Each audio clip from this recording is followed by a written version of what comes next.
Organic compounds में covalent bond से weaker interaction कौन कौन से होते हैं और उनकी क्या सिग्निफिकेंस होती है। नमस्ते, मेरा नाम अदीब दलाल है और इस लेक्चर में हम इन्हीं प्रश्नों के उत्तर खोजने की कोशिश करेंगे।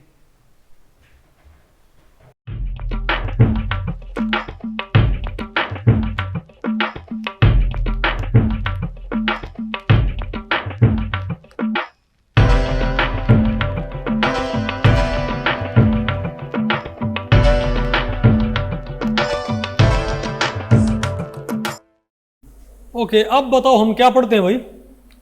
Week bonding and interaction organic compounds. ठीक है, तो मुझे आपने बात देखी थी कि ऑर्गेनिक कंपाउंड्स में कोवलेंट बॉन्ड होते हैं, इजंट इट। अब कोवलेंट बॉन्ड्स की जो बॉन्ड एनर्जी होती है वो तकरीबन 200 से लेके 400 किलो जूल पर मोल तक होती है भाई। ठीक है, लेकिन कई बॉन्ड क्या होते हैं कोवलेंट बॉन्ड से वीक होते हैं, जो कि ऑर्गेनिक रिएक्शंस में काफ़ी इंपॉर्टेंट रोल प्ले करते हैं भाई। तो उनको समझना भी क्या काफ़ी ज़रूरी है। तो भाई इस सेक्शन में, इस टॉपिक में मैंने क्या पढ़ना है कि कोवलेंट बॉन्ड से कमज़ोर बॉन्ड कौन कौन से होते हैं ऑर्गेनिक कंपाउंड्स में। तो भाई इस टॉपिक को हमने टोटल भाई 7 सेक्शंस में डिवाइड किया हुआ है। पहले क्या है, आयन आयन इंटरेक्शन, फिर क्या है आयन डाइपोल इंटरेक्शन, फिर क्या है डाइपोल डाइपोल इंटरेक्शंस, फिर क्या है हाइड्रोजन बॉन्डिंग, फिर क्या है पाई इंटरेक्शन, फिर क्या है वंडरवाल फोर्स, लास्ट में क्या है भाई क्लोज्ड शेल इंटरेक्शंस। नहीं है क्या आपको? बताओ पहले हम क्या पढ़ते हैं, आयन आयन इंटरेक्शन। इसका तो भाई नाम सुनते लगता होगा आयन आयन इंटरेक्शन आ लिए, है ना। अरे वो वाले नहीं है, ठीक है, ये वो वाले इंटरेक्शन नहीं भाई, वो कि अरे सॉल्यूशन के अंदर भी वो आयन आयन इंटरेक्शन। ये क्या है कि हमारे पास दो स्पीश, दोनों ही आयन है, समझे बात भाई। देखो, और ज़रूरी नहीं कि दोनों ऑर्गेनिक हो, क्योंकि आप जब कोई रिएक्शन लिखते हो तो वहाँ पर मान लिया कोई लिथियम है, सोडियम है, वो रिएक्शन के साथ ही बैठा रहता, वो दूर नहीं भेजते, उसको नहीं है ऊपर कहीं कोने में चिपका देते हैं, है ना, क्योंकि वो वीक इंटरेक्शन से वहाँ पर भाई बंधा रहता है। ठीक है बात, ओके। तो ध्यान रखियो भाई, अगर बॉन्ड डिसोसिएशन एनर्जी क्या होती है 200 से 400 की रेंज में, तो क्या होते हैं कोवलेंट बॉन्ड। लेकिन भाई इनके अलावा भी बॉन्ड होते हैं जिनकी एनर्जी कम होती है। ओके, बताओ भाई, जैसे वंडरवाल फोर्सेस हैं उनकी बॉन्ड एनर्जी क्या बताओ भाई 10 से 40 किलो जूल पर मोल। और मैं सबसे पहले कौन सा बताऊँ, बताओ आयन आयन इंटरेक्शन। तब देखो ये हमारे पास एक, ये तो क्या है ऑर्गेनिक एनायन। भाई एनायन कैसे है आपके पास, ये ऑर्गेनिक है। कैटायन क्या हमारे पास, ये इनऑर्गेनिक है। लेकिन भाई ये कैटायन, ये इसके, तो ये जो कैटायन होगी ना, ये इस एंड से स्लाइटली अट्रैक्शन फील करती है भाई, बात आपको पहले पड़ी। तो इसमें क्या बोलेंगे ion ion interaction inorganic compound. हाँ, अंतर यहाँ पर क्या है, कैटायन क्या है ऑर्गेनिक, एनायन क्या है इनऑर्गेनिक। ओके, एक बताओ क्या होते हैं आयन डाइपोल इंटरेक्शन। इसमें क्या होता है बताओ भाई, जैसे हमारे पास कोई एक आयन हो और वो भाई किससे इंटरेक्ट करे, तो भाई मान लिया हमारे पास कोई ऑर्गेनिक एनायन है, हमारे पास क्या कोई और ऑर्गेनिक एनायन, तो वो जब पानी में जाएगी तो उसको वाटर मॉलिक्यूल उसको सराउंड नहीं कर लेते क्या, नहीं बात आपको पहले पड़ी। तो वो भी क्या एक तरह का इंटरेक्शन, क्योंकि भाई अरे वाटर मॉलिक्यूल उसको अपोजिट एंड से, क्योंकि वाटर मॉलिक्यूल में क्या डाइपोल नहीं होता क्या, वहाँ पर नेगेटिव एंड भी और क्या पॉजिटिव एंड भी है, तो वाटर मॉलिक्यूल में क्या तो डाइपोल नहीं होता क्या, तो वो एज डाइपोल एक्ट करेंगे और उससे बाइंड कर लेंगे। बात आपको पहले पड़ी। ये क्या हो इसका एग्जांपल, एक मैक्रोसाइक्लिक सिस्टम, एक क्या डाइपोल डाइपोल इंटरेक्शन। इसमें क्या होगा कि दो ऑर्गेनिक कंपाउंड, उनमें भाई इलेक्ट्रोनेगेटिविटी के डिफरेंस की वजह से डाइपोल्स क्रिएट हो जाएंगे और वो डाइपोल्स आपस में इंटरेक्ट कर सकते हैं भाई, वो डाइपोल्स आपस में अट्रैक्शन फील कर सकते हैं। फॉर एग्जांपल आप बताओ, हमारे पास ये भाई कीटोन है, हमारे पास क्या है ये, बोलो भाई कीटोन बाबा, बताओ ये क्या हमारे पास कीटोन। तो आपको पता है कार्बन और ऑक्सीजन में इलेक्ट्रोनेगेटिविटी डिफरेंस होता है। कार्बन क्या होता है लेस इलेक्ट्रोनेगेटिव, ऑक्सीजन क्या होता है हाई इलेक्ट्रोनेगेटिव। तो भाई ये इलेक्ट्रॉन डेंसिटी खींच लेगा, ये स्लाइटली नेगेटिव, ये स्लाइटली पॉजिटिव। ठीक है, तो क्या हमारे पास ये, अरे भाई अब बताओ ये भी क्या हमारे पास, तो यही एक ऐसा ही कीटोन, तो इसका तो क्या, तो इस एक कीटोन मॉलिक्यूल का तो ओ एंड और दूसरे कीटोन मॉलिक्यूल का सी एंड। भाई क्या इनमें इंटरेक्शन नहीं होगा, तो क्या बोलेंगे इसको, ion dipole, sorry dipole dipole, क्योंकि ये भी क्या है डाइपोल और ये भी क्या है डाइपोल। एक तो इस टाइप का होता है भाई और एक इस टाइप का। भाई बताओ इनको आप फ्लिप कर दो तो क्या है आर सी ओ, इसे क्या कर दो ओ सी, अरे भाई आर डैश आर सी ओ, और दूसरे इसी मॉलिक्यूल को फ्लिप करके नीचे रख दो भाई, रख दिया ना। अब सी का इंटरेक्शन किससे है ओ से, और ओ किससे है सी से, तो ये स्क्वायर सा नहीं बन गया क्या हमारे पास, तो ये इसको क्या बोलते हैं टाइप 1, ये क्या है टाइप 2, लगता डायबिटीज़ है, छोड़ो भाई, नहीं है क्या आपको। अरे बोलो भाई, अब आई हमारी फेवरेट भाई एच बॉन्डिंग, जो प्राचीन काल से भी हमको परेशान कर रही है।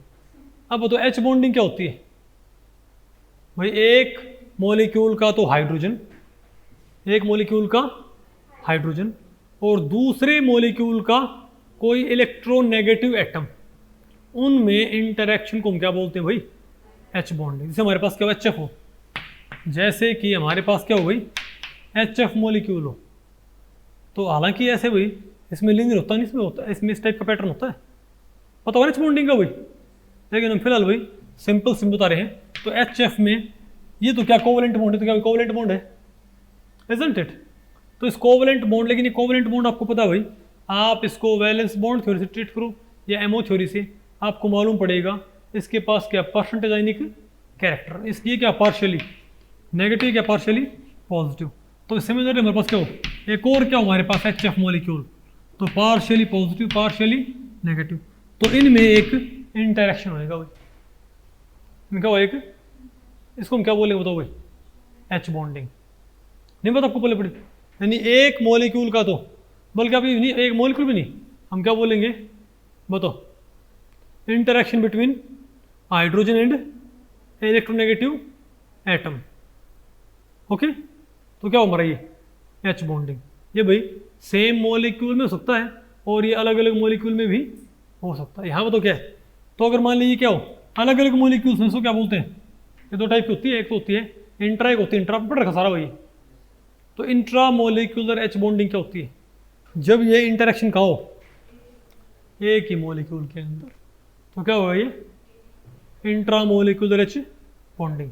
और अगर ये भाई एक जैसे हमारा क्या हमारा क्या है ऑर्थोनाइट्रोफिनॉल, अगर भाई अरे हमारा ये भाई आपको पता है टेक्स्ट बुक एग्जाम्पल होता है, ये क्या होता है ये टेक्स्ट बुक एग्जाम्पल नहीं होता क्या, अरे बोलो भाई बताओ इनमें क्या आपस में इंटरेक्शन नहीं हो इसमें, अरे इनमें क्या आपस में इंटरेक्शन नहीं हो, तो ये बताओ क्या हमारे पास ऑर्थोनाइट्रोफिनॉल क्या होता है हमारा टेक्स्ट बुक एग्जाम्पल होता है इस चीज़ का, इजंट इट। अरे बोलो तो क्या हमारे पास ये, तो यहाँ पर क्या इंटरेक्शन क्या था विद इन सेम मॉलिक्यूल, क्या बोलते हैं इसको इंट्रा मोलिक्यूलर एच बॉन्डिंग। और अगर ये अलग अलग मॉलिक्यूल्स में तो क्या ये आपको पता भाई, अब इंटर मोलिकुलर एच बॉन्डिंग के कई सारे एग्जांपल होते हैं, उनमें एक तो आपका कौन सा बताओ भाई, आपका इवन वाटर में भी क्या होती है एच बॉन्डिंग, पता होगा ना आपको भाई वाटर में क्या होती है एच बॉन्डिंग, एल्कोहल में क्या होती है एच बॉन्डिंग, अमोनिया में क्या होती है H bonding, isn't it. H F में भी क्या होती है एच बॉन्डिंग, ठीक है। और भाई एच बॉन्डिंग से बहुत सारी प्रॉपर्टीज अफेक्ट होती हैं ऑर्गेनिक कंपाउंड्स की। फॉर एग्जांपल अगर मैं बात करूं भाई कि एच बॉन्डिंग से प्राइमरली कौन कौन सी प्रॉपर्टीज अफेक्ट होती हैं, इसकी हम बात करें तो हम क्या बोलेंगे बताओ।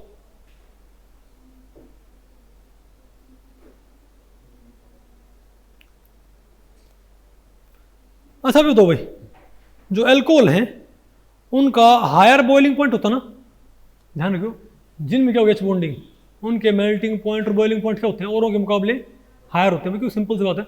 हमारे एक बात और intra molecular H bonding boiling points को इतना अफेक्ट नहीं करती, ऑलमोस्ट सेम ही रहते हैं भाई। इंटर मोलिकुलर क्यों, क्योंकि बॉइलिंग पॉइंट का मतलब क्या होता है, मेल्टिंग पॉइंट का मतलब क्या होता है कि आपने मोलिक्यूल्स को दूर दूर करना होता है, एवेपोरेट करते हुए भाई, इजंट इट?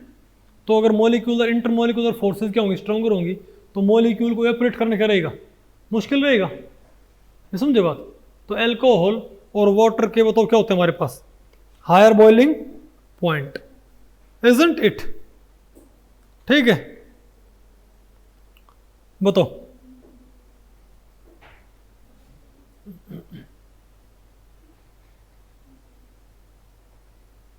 और बोलो भाई, फॉर एग्जाम्पल, अच्छा एक बात और, हाँ वाटर कितना होता है, 373 बॉइलिंग, 373 केल्विन भाई, ठीक है।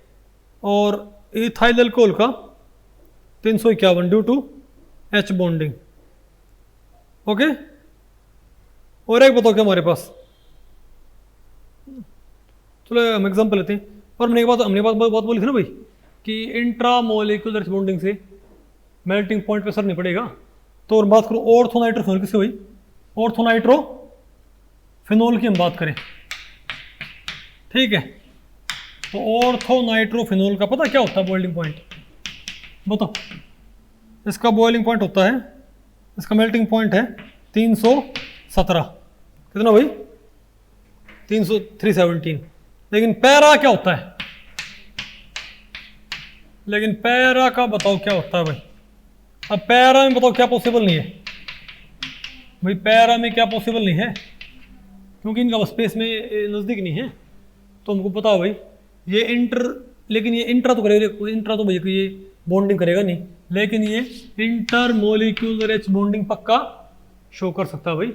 क्यों? क्योंकि ये जो O होगा, इस मोलिक्यूल का O किसी और मोलिक्यूल के H से इंटरेक्ट कर जाएगा, नहीं आपको? तो इसका क्या होता है पता आपको, 387, ज्यादा है कि नहीं भाई? अरे बोलो, और बताओ। और एक होता है सोल्यूबिलिटी, क्या होती है सोल्यूबिलिटी? अब बताओ हम क्या बोलते हैं, कोई कंपाउंड भाई वाटर में सोल्यूबल कब होता है, जब वाटर से क्या बनाए, एच बॉन्ड। अब भाई क्योंकि ऑर्थोनाइट्रोफिनोल तो ऑलरेडी क्या है, एंगेज्ड है एच बॉन्डिंग भाई, भैया तो ऑलरेडी क्या है, एंगेज्ड है। लेकिन भाई क्या पैरानाइट्रोफिनोल भाई, इसका ये हाइड्रोजन और इसका ये ऑक्सीजन फ्री नहीं है क्या, वाटर के H और इसका H और इसका O, इसका H और O, क्या वाटर के O और H से रिस्पेक्टिवली H इंटरेक्शन करने के लिए फ्री नहीं है क्या? तो बताओ भाई, तो सोल्यूबिलिटी तो ज्यादा सोल्यूबल तो कौन सा होता है हमारे पास, तो इसलिए क्या होता है, पैरानाइट्रोफिनोल क्या होता है, ज्यादा सोल्यूबल। और भाई ये बताओ क्या होता है हमारे पास भाई, स्प्रिंगली सोल्यूबल होता है वाटर में, ऑर्थोनाइट्रोफिनोल, नहीं है आपको? और एक भाई इससे आप एसिडिक स्ट्रेंथ को भी रैशनलाइज कर सकते हो। आप कहोगे ये क्या बात हुई, बोलो भाई, आप इससे एसिडिक स्ट्रेंथ को भी रैशनलाइज कर सकते हो। फॉर एग्जांपल अगर मैं ये कहूँ कि हमारे पास भाई ये वाले कंपाउंड है, बताओ हमारे पास ये वाले कंपाउंड है, यहाँ कौन है, COOH, ठीक है। एक तो हमारे पास क्या है, बेंजोइक एसिड भाई, ठीक है। एक हमारे पास क्या है, सैलिसाइलिक एसिड, ठीक है, ओके। और एक बताओ हमारे पास क्या भाई, बोलो भाई, ऑर्थोनिक एसिड। अब बताओ इनमें से मोस्ट एसिडिक कौन सा होगा, OCH3 और COOH, ये बताओ भाई इनमें से सबसे ज्यादा एसिडिक कौन सा होएगा? भाई एसिडिक कब होता है, जब कोई चीज़ प्रोटॉन लूज करना चाहे, और प्रोटॉन लूज करना को चाहिए भाई, अगर प्रोटॉन लूज करने के बाद क्या बनती हो, स्टेबल स्पीशीज, तो वो प्रोटॉन लूज करना चाहेगी, नहीं तो वो प्रोटॉन लूज करना नहीं चाहेगी, इजंट इट? तो सिंपल सी बात है। यहाँ पर आप ये बताओ कि ये हाइड्रोजन यहाँ से निकल जाएगा क्या, तो यहाँ बताओ क्या हो, यहाँ पर भाई यहाँ पर तो क्या हो जाएगा, इंट्रामोलिकुलर एच बॉन्डिंग।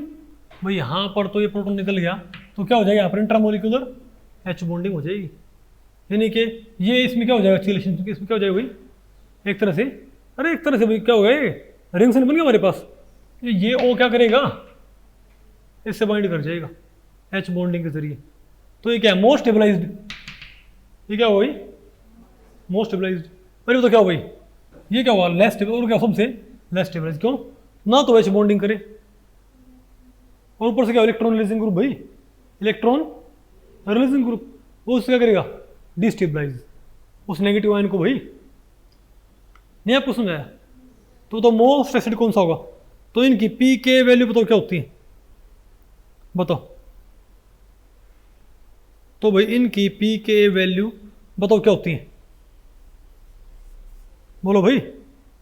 तो इसकी होती है 10.5 इंटू 10⁻⁻⁴, मतलब सबसे हाईएस्ट, सबसे ज्यादा एसिडिक, बताओ कौन सा होता है, ये वाला कौन सा भाई। और इन दोनों की कंपेरेबल्स ये हैं, इनमें कोई ज़्यादा डिफरेंस नहीं है, ओके। और इन दोनों कंपेरेबल्स ही हैं इनमें, लेकिन इसकी क्या है, ज़्यादा के वैल्यू। तुम क्या बोले, ये वाला क्या होगा, ज़्यादा एसिडिक, नहीं आपको? अरे बोलो, अरे बताओ भाई। और बल्कि ये थोड़ा क्या है, ये थोड़ा सा बल्कि क्या है, ज़्यादा एसिडिक इन दोनों में से, क्योंकि हालांकि ये अरे भाई, क्योंकि इंडक्टिव इफेक्ट से क्या है, इलेक्ट्रॉन विड्रॉइंग भी तो है, इंडक्टिव इफेक्ट से इलेक्ट्रॉन ये, वो तो भाई हमको क्या बोलते हैं, के वैल्यू देखने पर मालूम पड़ेगा कि इनमें कौन सा इफेक्ट भाई डोमिनेट कर रहा है, क्योंकि एक से क्या डोमिनेटिंग, एक से क्या ये विड्रॉइंग, ये आपको। लेकिन ये क्या है सबसे मोस्ट एसिडिक। अभी आग नहीं आई ये,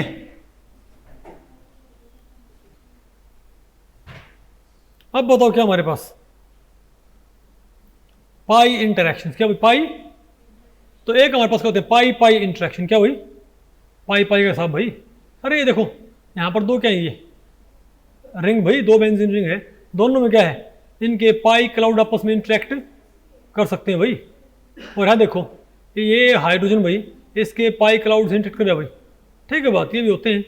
एक कैटायन पाई इंटरेक्शन, ये भाई आपको ऑर्गेनोमेटालिक केमिस्ट्री में आपको देखने को मिलते हैं, ये पता होगा ना आपको, जो फेरोसीन है, यहाँ बताओ क्या है, कैटायन पाई इंटरेक्शन। ये बताओ क्या है पर, ये जो आयरन है, आयरन 2 पॉजिटिव, ये इसके पाई क्लाउड से इंटरेक्ट किए हुए, नहीं है क्या आपको ये। और एक बताओ क्या होता है हमारे पास भाई, और जी सॉल्ट में अपने सारे आपने पढ़ रखे हुए ना, कि नहीं पढ़ रखे, कि इससे भाई कैटायन पाई, लेकिन नेचर को भी पढ़ाना फिलहाल ज़रूरी नहीं है, क्योंकि हमने काफ़ी डिटेल हमने पढ़ रखे हैं ये, इजंट इट। अरे बोलो। और ये भाई रोटी पे गंठा सा दे रहा है, देखो, ओके, इजंट इट। अब बताओ क्या है, सिमिलर क्या, एन पाई इंट्रैक्शन भी होते हैं भाई। अब मुझे लगता क्या होगा कि भाई ऐसा होना नहीं चाहिए, तो दोनों ही क्या है नेगेटिव, लेकिन ऐसा होता है भाई, ठीक है।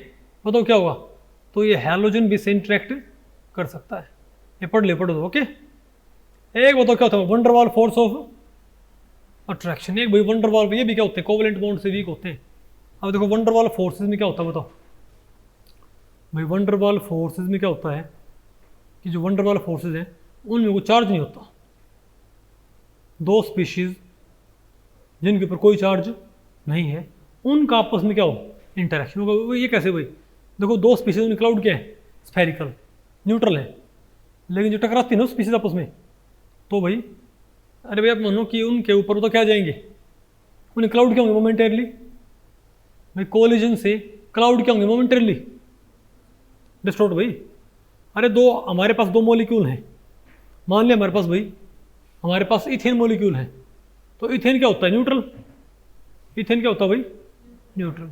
तो इथेन के दो मॉलिक्यूल हैं, लेकिन उनमें आपस में टक्कर लगने से उन्हें क्लाउड क्या होंगे, मोमेंटरली डिस्टॉर्ट होंगे, तो उनमें क्या बनेंगे, मोमेंटरली डाइपोल, और उनसे आपस में इंटरेक्शन क्रिएट हो जाएगा। इसे क्या बोलते हैं, डाइपोल। इसे क्या बोलते हैं, वंडरवाल फोर्स ऑफ अट्रैक्शन। पता हो ना आपने भाई, कि नहीं पता। और ध्यान रखिए भाई, वंडरवाल फोर्सेस ये डिपेंड करती है मॉलिक्यूलर मास के ऊपर, कि भाई मॉलिक्यूलर जितना ज़्यादा क्या बढ़ेगा मॉलिक्यूलर मास, उतनी ही वंडरवाल फोर्सेस बढ़ती जाएंगी। इसीलिए क्या होता है, जब आप होमोलोगस सीरीज में कहाँ जाओगे, नीचे, तो मॉलिक्यूलर मास क्या होता है, बढ़ता है, तो वंडरवाल फोर्स क्या होती है, बढ़ती है। इससे बॉइलिंग पॉइंट और मेल्टिंग पॉइंट क्या होते हैं, बढ़ते हैं, इजंट इट। अरे बोलो, बताओ। यहाँ देखो भाई, ये एक अजीबोगरीब सा मॉलिक्यूल है, और इसके अंदर कौन बैठा है, टोल्विन। बोलो भाई सब क्या है, न्यूट्रल। लेकिन ये इनसे अट्रैक्शन फील करेगा। आगे नहीं आपको ये। और ये क्या होते हैं? Closed shell interaction. देखो भाई, अभी तो हमने क्या पढ़ा था कि जो पार्शियल फील्ड सब शेल होती हैं, पार्शियली फील्ड सब शेल, वो क्या बनाती हैं? Covalent bond. भाई पार्शियली फील्ड सब शेल क्या बनाती हैं? Covalent bonds. क्यों नहीं फॉर्म करते भाई? अरे बोलो। अरे भाई पार्शियली अगर 3 अनपेयर्ड हैं तो 3 कोवलेंट बॉन्ड बन जाए क्या? तो पार्शियली फील्ड सब शेल क्या बनाती हैं? Covalent bond. लेकिन भाई एक फुल्ली फील्ड सब शेल भी क्या कर सकती हैं? बॉन्डिंग क्रिएट कर सकती है भाई। फुल्ली फील्ड सब शेल वाले, उनके मैकेनिज्म आपके स्कोप में है नहीं, लेकिन ये बात मानो भाई कि ऐसा पॉसिबल है। और इनका जो इंट्रैक्शन होता है, इनकी जो स्ट्रेंथ होती है, वो जो मॉडरेट स्ट्रेंथ क्या होती है एच बॉन्ड, उनके आसपास होता है क्या? और इन क्लोज्ड शेल इंट्रैक्शंस की स्ट्रेंथ क्या होती है? मॉडरेट स्ट्रेंथ के एच बॉन्ड्स के आसपास। नहीं है आपको? अरे बोलो भाई। और क्या होते हैं? Da2 D10S²। ओके, जब देखो भाई, और ध्यान रखियो कि और इनको भाई ये हैलोजन के जरिए भी होते हैं, और हैलोजन में क्लोज्ड शेल इंटरेक्शन अगर हैलोजन के जरिए है तो सबसे ज़्यादा कौन करे बताओ भाई? आई नेगेटिव। ठीक है, बोलो भाई, हैलोजन बॉन्डिंग। फिर Br सबसे कम कौन होगा? F। और ये भी एग्जांपल दे रखा हमने एक क्लोज्ड शेल इंटरेक्शन का। Ti का क्या है? Edge interaction. नहीं आपको ये पढ़ो तो पढ़ लो इसको भाई, मर्जी आपकी। तो भाई इस लेक्चर में इतना ही। अगर इस लेक्चर के बारे में आपके कुछ प्रश्न या सुझाव हैं तो आप मुझे नीचे कमेंट सेक्शन में पूछ सकते हैं, मैं उनके उत्तर देने की पूरी कोशिश करूंगा। तो ठीक है, मिलते हैं अगले लेक्चर में, तब तक के लिए नमस्ते।